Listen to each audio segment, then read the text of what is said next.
മാട്രിമോണിയിലും social മീഡിയയിലും പ്രത്യക്ഷപ്പെടുന്ന ഷംല സമീർ അറസ്റ്റിലായി. മാട്രിമോണിയിൽ നിരന്തരം ഷംല സമീർ പ്രത്യക്ഷപ്പെടും. വിവാഹം കഴിക്കണം, 29 വയസ്സുണ്ട് അവർക്ക്, നേരത്തെ വിവാഹം കഴിച്ചവരാണ്. പക്ഷേ ഇതൊന്നും അറിയാതെ വയനാടും കോഴിക്കോടും മലപ്പുറത്തും കോതമംഗലത്തും ആലുവയിലുള്ള ചെറുപ്പക്കാരൊക്കെ ഷംലയുടെ ഈ മാട്രിമോണിയിലെ പരസ്യം കണ്ട് വീണുപോയി. ഷംലയെ കഴിഞ്ഞ ദിവസം പെരുമ്പാവൂർ പോലീസ് അറസ്റ്റ് ചെയ്തു. അവിടുത്തെ ASP ഹാർഡിക് മീണയും പെരുമ്പാവൂർ ഇൻസ്പെക്ടർ അനിൽകുമാറും ചേർന്നാണ് ഇവളെ അറസ്റ്റ് ചെയ്തിരിക്കുന്നത്. 50 ലക്ഷം രൂപ ഒരാളെ പറ്റിച്ചു. അതിലേക്ക് അങ്ങ് അറസ്റ്റ് തുടങ്ങിയിട്ടുണ്ട്. ഷംല പരസ്യം കൊടുക്കും മാട്രിമോണിയിൽ. തന്നെ വിവാഹം കഴിക്കാൻ ആഗ്രഹിക്കുന്നു, തൻ്റെ ബിസിനസ് പാർട്ട്ണറാക്കി വരനെ കൊണ്ടുവരാൻ താല്പര്യമുണ്ട്.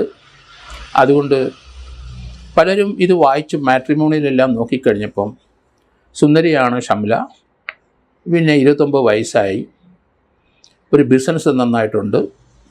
അപ്പം കല്യാണം കഴിച്ച പൊതുവെ സുഖം തന്നെ.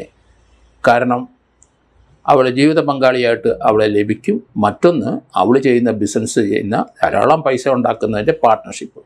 പൊതുവെ മുന്നോട്ടുള്ള ജീവിതം സുഖകരമാകും എന്നീ മണ്ടന്മാരായ ഈ ചെറുപ്പക്കാരെല്ലാം ആലോചിച്ചു, അങ്ങനെ തീരുമാനിച്ചു. അവർ അന്തം വിട്ട് ഈ ഓരോ മാട്രിമോണിയിലേക്കും ക്ലിക്ക് ചെയ്തു. ഷംല സമീർ തുടക്കത്തിലെ ഈ മാട്രിമോണിയിൽ കൂടെ പരിചയപ്പെട്ടിട്ട് ചെറിയ എമൗണ്ടൊക്കെ ചോദിക്കും. അത് ധൈര്യമായിട്ട് ഇട്ട് കൊടുക്കും. അങ്ങനെ സൂചിപ്പിക്കുന്ന വർത്തമാനങ്ങളെല്ലാം പറഞ്ഞ് പിന്നെ അവരുടെ ബിസിനസ്സിൻ്റെ പാർട്ട്ണർഷിപ്പ് ആക്കാം. വിവാഹം കഴിക്കുകയാണെങ്കിൽ പാർട്ട്ണർഷിപ്പിലേക്കും നിങ്ങൾക്ക് വരാം. അങ്ങനെ ആണ് പെരുമ്പാവൂരുള്ള ഒരാൾ 50 ലക്ഷം രൂപയോളം പല സന്ദർഭത്തിലായിട്ട് അവർക്ക് ഗൂഗിൾ പേയിലും ബാങ്ക് അക്കൗണ്ടിൽ കൂടെ അയച്ചു കൊടുത്തു. അയാളെ പറ്റിച്ചത് ഒരു ബിസിനസ് പാർട്ട്ണർ ആക്കാമെന്ന് പറഞ്ഞാൽ അവിടെ പല ടെക്സ്റ്റൈൽ ഷോപ്പുകൾക്കും കാരി ബാഗുകൾ ആവശ്യമുണ്ട്.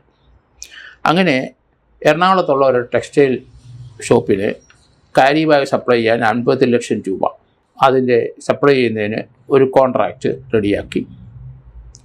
അപ്പോൾ പതുക്കെ അയാളിൽ നിന്ന് കുറേശ്ശെ പൈസ വാങ്ങിച്ച് 50 ലക്ഷം രൂപ കാരി ബാഗ് സപ്ലൈ ചെയ്യുന്നതിന് അയാളുമായിട്ട് ജോയിൻ്റ് ആയിട്ട് കൊടുക്കാം. അതിനുശേഷം ഇവൾ പ്രതികരിക്കാതെയായി, പൈസ തിരിച്ചു കൊടുക്കാതെയായി. കാരി ബാഗിൻ്റെ ബിസിനസ്സും നടന്നില്ല, തട്ടിപ്പാണെന്ന് അദ്ദേഹത്തിന് മനസ്സിലായി. കാരി ബാഗ് കൊടുക്കാമെന്ന് പറഞ്ഞാൽ ആലുവ സ്വദേശി ഒരാളിൽ നിന്ന് 11 ലക്ഷം രൂപ ഇതുപോലെ തട്ടിച്ചിട്ടുണ്ട്. അങ്ങനെ 20 ലക്ഷം രൂപ ഈ കാരി ബാഗാനും മറ്റൊരു കാരി ബാഗ് കൊടുക്കാമെന്ന് പറഞ്ഞാൽ 11 ലക്ഷം രൂപയും 31 ലക്ഷം രൂപ. അതേ സമയത്ത് 50 ലക്ഷം രൂപ ഒരാളിൽ നിന്ന് പറ്റിച്ചിട്ടുണ്ട്. ഇവർ ചെയ്യുന്ന ബിസിനസ് ഇതൊക്കെയാണ്. നല്ല വരുമാനമുണ്ട്, നല്ല ലാഭമുണ്ട്.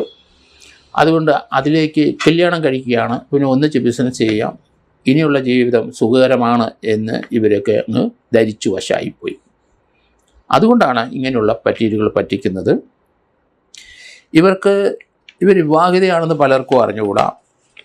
പ്രതിയെ ഓടക്കാടിയിലെ അവരുടെ വീട്ടിൽ നിന്നാണ് പെരുമ്പാവൂർ പോലീസ് പൊക്കിയത്. സാമൂഹിക മാധ്യമത്തിൽ കൂടി പരിചയപ്പെടുന്നവരുടെ കൈകളിൽ നിന്ന് ഇവർ തുടക്കത്തിൽ ചെറിയ തുകകൾ ചോദിക്കുകയുള്ളൂ. പിന്നെ വലിയ തുകകളാവും, വലിയ അടുപ്പമാവും.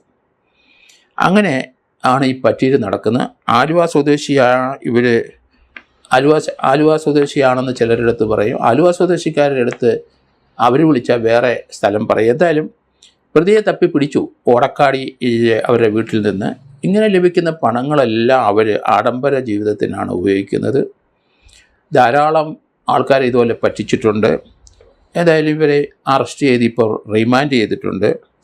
ഇങ്ങനെയുള്ള തട്ടിപ്പ് കേരളത്തിൽ ധാരാളം ആൾക്കാർ നടത്തുന്നത് നമുക്ക് കാണാം. ഇതിലോട്ടൊക്കെ എങ്ങനെയാണ് പോയി വീഴുന്നത്? ഒരാൾക്ക് ഇങ്ങനെ ഒരു ബിസിനസ് പാർട്ട്ണറായിട്ട് ലഭിക്കുന്നു എന്ന് തോന്നിയ അയാളെ നേരിട്ട് കാണണ്ടേ? നേരിട്ട് കാണുക മാത്രമല്ല, അവർ താമസിക്കുന്നതിൻ്റെ പരിസരത്തുമൊക്കെ ഇവർ ആരാണ് എന്താണെന്നൊരു അന്വേഷണം നടത്തണ്ടേ? എന്നിട്ടല്ലേ പണം കൊടുക്കാവുള്ളൂ. അപ്പോൾ ഇതുപോലെ ധാരാളം സ്ത്രീകൾ പലരെയും പറ്റിച്ചതായിട്ട് ഇപ്പോൾ രംഗത്ത് വരുന്നുണ്ട്. അതുകൊണ്ട് ആഡംബര ജീവിതം നയിക്കുന്നവർ ആരുടെ പണം തട്ടിയെടുക്കാനുള്ള മാർഗങ്ങൾ നോക്കും. അതേ രീതിയിലുള്ള ഒരു പരിപാടിയാണ് ഇവിടെ നടന്നത്.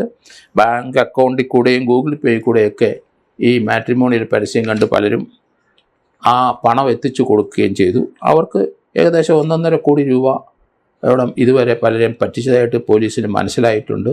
അതിൽ കൂടുതൽ തീർച്ചയായിട്ടും അവർ പറ്റിച്ചുകൊണ്ടിരിക്കുകയാണ് എന്ന് തോന്നുന്നു. 29 വയസ്സായപ്പോൾ അവർ 10, 18, 19, 20 വയസ്സിൽ അവർ ഈ പണി തുടങ്ങിയിട്ടുണ്ടാവും. കോടിക്കണക്കിന് രൂപ അവർ ആഡംബര ജീവിതത്തിന് തന്നെയാണ് ചെലവഴിക്കുന്നതെന്നാണ് ഇപ്പം മനസ്സിലാകുന്നത്. ഏതായാലും ഇങ്ങനെയുള്ള തട്ടിപ്പിലേക്ക് ഇനി ചെറുപ്പക്കാരും പോയി വീഴരുത്. ധാരാളം സ്ത്രീകൾ ഇതുപോലെ പറ്റിച്ചു വരുന്നുണ്ട്. അങ്ങനെ പലർക്കും പല അനുഭവങ്ങളും ഉണ്ടായിട്ടുണ്ടെങ്കിലും വീണ്ടും വീണ്ടും അവർ ചില സന്ദർഭത്തിൽ ഇതുപോലെ പോയി കുഴപ്പത്തിൽ ചാടുന്നതാണ് കാണുന്നത്. അങ്ങനെ 1-2 പേരെ ഞാൻ കണ്ടിട്ടുണ്ട്, എൻ്റെ അടുത്ത് വന്ന് സംസാരിച്ചിട്ടുണ്ട്. അതുകൊണ്ടാണ് ഒരിക്കൽ പറ്റിക്കഴിഞ്ഞാലും പിന്നെ കുറേ നാൾ കഴിയുമ്പം വീണ്ടും ഇതേ സൂക്കേട് തുടങ്ങും. അങ്ങനെ വീണ്ടും പറ്റിക്കപ്പെടും. എത്ര പറ്റിച്ചാലും ഇങ്ങനെയുള്ളവർ അത് മതിയാക്കില്ല. പറ്റിക്കാൻ ആൾക്കാരെ ലഭിക്കുന്നിടത്തോളം കാലം ഇതുപോലെയുള്ള പറ്റിയിട്ട് സുഖമായിട്ട് കേരളത്തിൽ നടക്കുകയും ചെയ്യും.